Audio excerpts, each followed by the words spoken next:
Ես անդրադառնում եմ սպորտին եւ մեր մարզադաշտին Սպարտակ։ Բազմաթիվ մեր հայրենակիցներ դիմում են անհանգիստ եւ չգիտեմ լուծումը որն է լինելու, բայց ես ուզում եմ ազգային ժողովում բարձրաձայնեմ, որ կառավարությունը իր ուշադրության կենտրոնում պահի այն փաստը, որ սպորտային ֆաստ սպորտ հեռուստաալիքը շուկան դաշտը մաքրելով բոլոր ֆուտբոլ, այլ մարզաձևեր ցուցադրող տեղական արտասահմանյան ալիքներից դարձավ մենաշնորհային հեռուստաընկերություն եւ այսօր հայտարարում են, որ փակվում են։ Այսինքն մի ընթացք մտան, ինչ-որ խաղացին եւ այսպես որոշեցին, որ կարելի է փակվել։ Ես չգիտեմ այս հարցին ինչ լուծում պետք է տալ, բայց այսպեսի անլուրջ մոտեցում չի կարելի թույլ տալ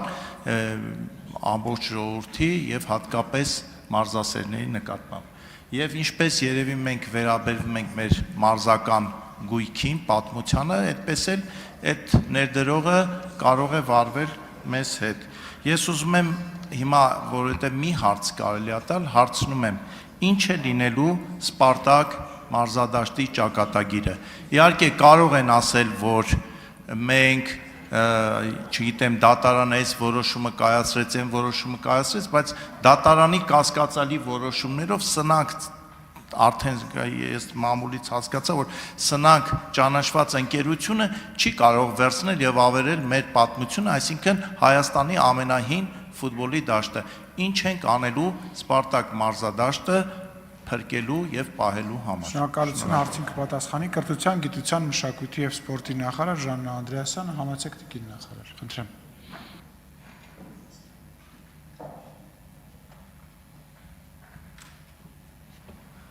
Շնորհակալություն պարոն Նազարյան, ես ձեզ շատ կոնկրետ կպատասխանեմ, շատ կոնկրետ օրինակով։ Հենց այս շաբաթ նախարարական կոմիտեում ընդգրկված է մի հարց, որը մեզ շատ պարզ ցույց է տալիս, ինչպես ենք մենք նման խնդիրները լուծելու, երբ որ դրանք հասնեն լուծման այդ կետին։ Մենք այս շաբաթ քննարկելու ենք մի նախագիծ, որով Վանաձորում գտնվող կարևորագույն մարզական համալիրը, որը նույնպես եղել է Հայաստան մարզական միության տիրույթում, հետ է գալիս պետության դաշտ։ Եվ դա արվում է հաշվի առնելով ստեղծված իրավիճակը եւ այն լուծումները, որոնք իրավական եւ օրենսդրական տեսանկյունից հնարավոր է եղել կիրառել։ Եվ հաջորդ քայլում արդեն, երբ որ Վանաձորի մարզահամալիրը, որը կրկնօրինակն է ըստ էության Երևանում գտնվող Դինամո մարզահամալիրի, արդեն կլինի պետության դաշտում եւ մենք կկարողանանք նաեւ քննարկել ինչ ծրագրեր պետք է իրականացնենք, որպեսզի մարզական այդ ենթակառուցվածքը ծառայի իր նպատակին, որն է սպորտին։ Եվ այստեղ արդեն հնարավոր է թե պետության կողմից, թե մասնավորի ներգրավմամբ տարբեր ծրագրերի իրականացում։ Եվ կարծում եմ, որ Վանաձորում դրա հնարավորությունները շատ են, որովհետև գիտեք նաև, որ հենց այս պահին նաև Վանաձորի ստադիոնի վերակառուցման գործընթացում ենք UEFA-ի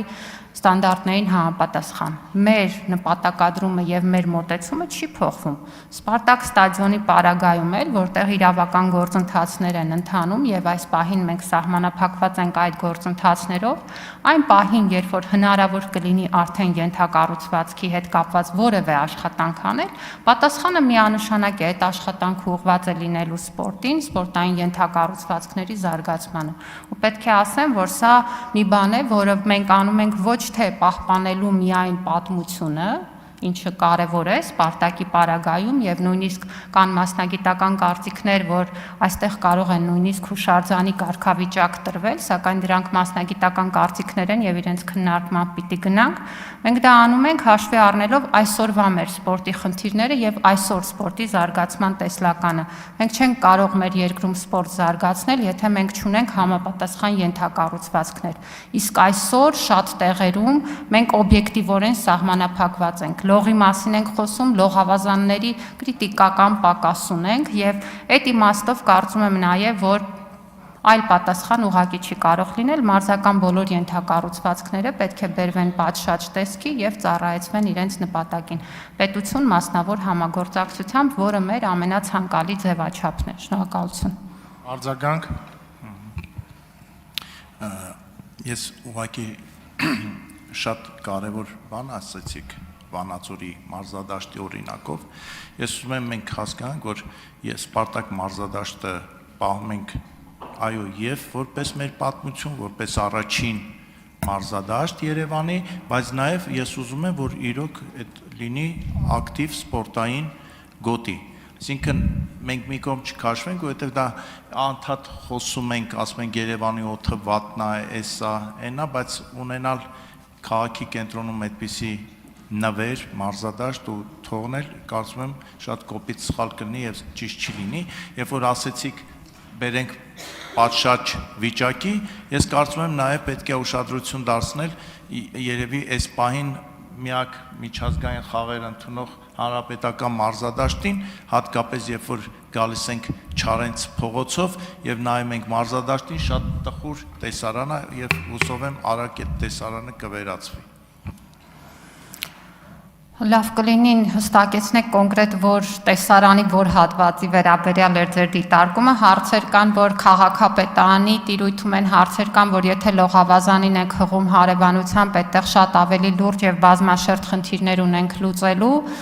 միանշանակ պարոն Նազարյան, այլ բան չի կարող լինել, սպորտը կներեք պատմամշակութային ժառանգություն չի։ Սպորտը առաջին հերթին միջավայր է, որտեղ մեր երեխաները, մեր մարզիկները պիտի մարզվեն, առողջ ապրելակերպն ու ֆիզիկական առողջ ակտիվությունը պիտի մեր հանրային վարքականոնը լինի, ինչպես սահմանված է մեր բոլոր ռազմավարություններով եւ կարծում եմ, որ այդ տրամաբանությամբ են մոտենում բոլոր ենթակառուցվածքներին։